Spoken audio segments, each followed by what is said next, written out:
Let's mic global news.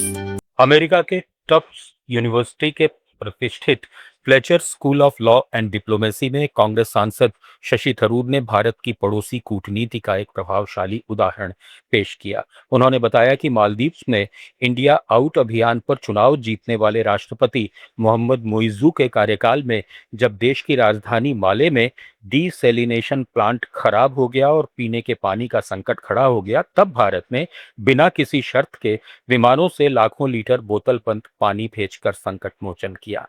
Tharoor ने कहा कि भरोसा शब्दों से नहीं बल्कि कार्यों से बनता है। इस घटना के बाद मालदीव में भारत विरोधी तेवर काफी नरम पड़े। इस व्याख्यान के दौरान थरूर को फ्लेचर स्कूल का सर्वोच्च सम्मान डीन्स मेडल प्रदान किया गया। ईरान बनाम इजराइल अमेरिका टकराव का आज 86वां दिन है। अमेरिकी राष्ट्रपति डोनाल्ड ट्रंप ने घोषणा की है कि ईरान के साथ युद्ध समाप्त करने के लिए एक समझौता लगभग तैयार हो चुका है, जिसमें सामरिक रूप से महत्वपूर्ण स्ट्रेट ऑफ होर्मुज को फिर से खोलने का प्रावधान शामिल है।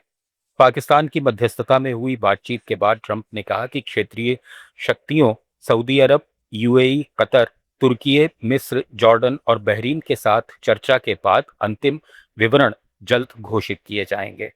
उधर ईरानी मीडिया के अनुसार प्रस्तावित एमओयू में युद्ध के सभी मोर्चों पर समाप्ति, 30 दिन में होर्मुज को सामान्य बनाने और तेल निर्यात पर प्रतिबंधों में अस्थायी छूट शामिल है, जबकि परमाणु कार्यक्रम पर बातचीत 60 दिन के बाद होगी। ईरान के विदेश मंत्रालय ने कहा कि कुछ खंडों पर अभी भी मतभेद बाकी हैं और कोई भी फैसला सुप्रीम लीडर की मंजूरी के बिना नहीं होगा। अमेरिकी विदेश मंत्री मार्को रूबियो ने कहा कि ईरान परमाणु हथियार कभी नहीं बना सकता। वहीं इजराइल के प्रधानमंत्री बेंयामिन नेतन्याहू सुरक्षा कैबिनेट की बैठक में इस डील पर चिंता जताने वाले हैं।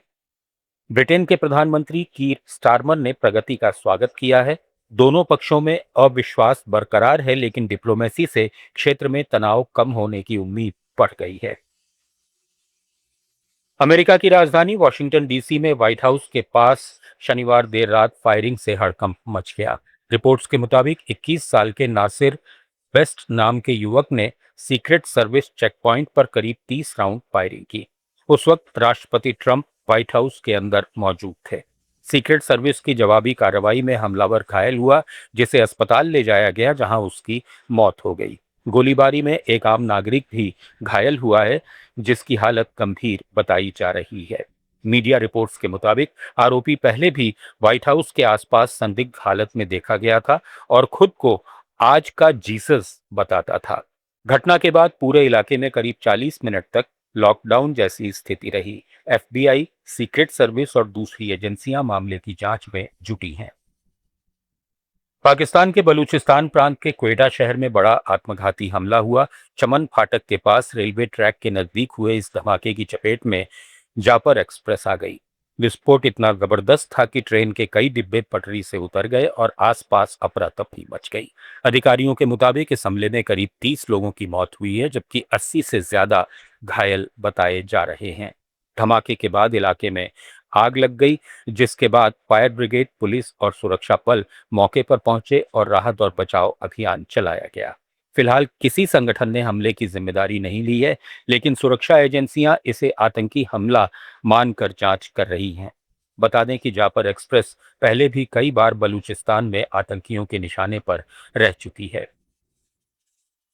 भारत दौरे पर आए अमेरिकी विदेश मंत्री मार्को रूबियो के बयान पर विवाद खड़ा हो गया है। उन्होंने कहा कि ईरान वैश्विक ऊर्जा बाजार को बंधक बनाकर रखता है और भारत को ऊर्जा स्रोतों में विविधता लानी चाहिए।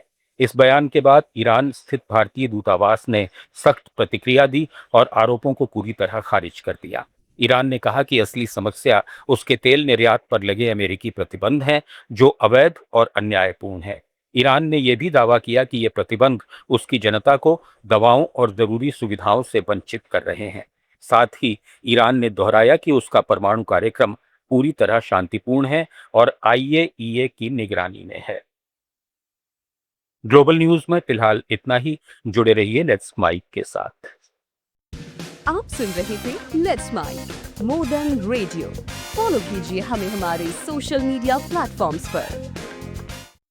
आप सुन रहे थे let's mic more than radio. Follow